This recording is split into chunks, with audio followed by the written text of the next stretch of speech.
Jhansi Rani, Jhansi Rani, Jhansi Rani of Travancore. She had no sword, she had no crown, but was still a Rani to the core. This is the story of Akkamma Cherian, a simple girl with a lot of gyan. Born in 1909 during Valentine's Day, her love was her homeland and that would never sway. A legend she was to make the British listen, and alas, now she's forgotten. The Jhansi Rani of Travancore. Travancore is the southern part of Kerala, by the way. The land of coconuts and the land of rains. It's God's own country for the tourist brains. Born in God's own country, she had a tremendous vision. As a student, she chased her ambition. She studied really hard to become a teacher and then a headmistress. What a winner. But then I quit. She quit. Oh, she quit?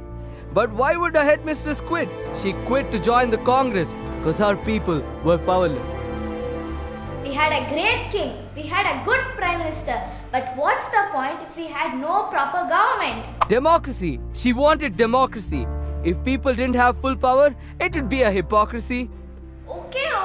Travancore did have a legislative system with an upper house and a lower house. You know, like the Rajya Sabha and the Lok Sabha. But what's the point if the prime minister is never elected? A prime minister who was never elected, and to the king, he was always devoted.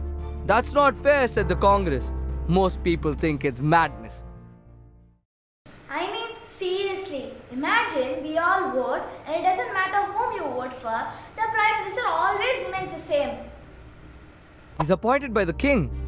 But who appoints the king? And what if the next king is a crazy person? Unlike this king, who's actually wise and full of reason?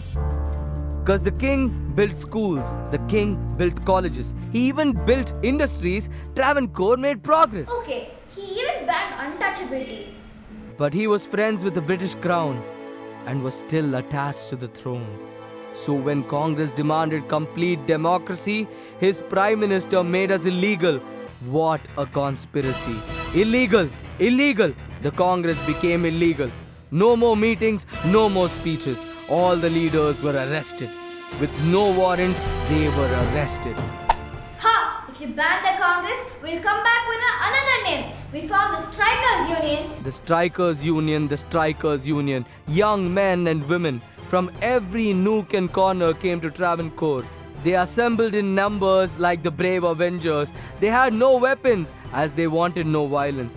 They had no leaders, their idols, prisoners. So who would lead the Strikers Union to lead this charge against exploitation?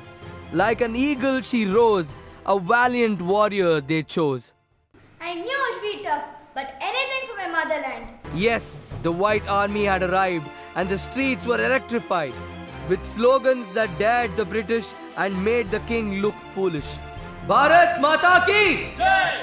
Mahatma Gandhi ki Jai! State Congress ki Jai! Akkamma Cherian ki Jai! To the British palace, they marched with ire. Then came British soldiers to open fire. You see the 20,000 lions and lionesses behind me? I am their leader. If you want to touch them, you'll have to kill me first. Gone were the British, gone was the king's army. They couldn't possibly shoot 20,000 a group. How could they uproot? She met the king on his special day and wished him happy birthday.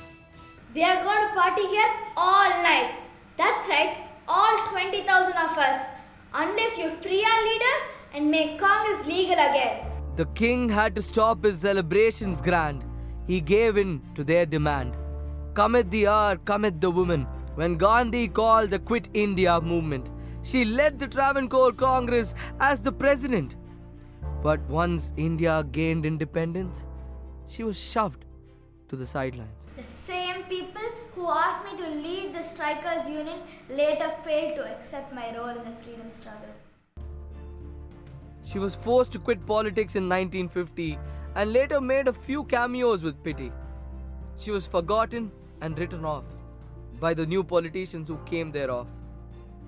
This is the story of Jhansi Rani of Travancore.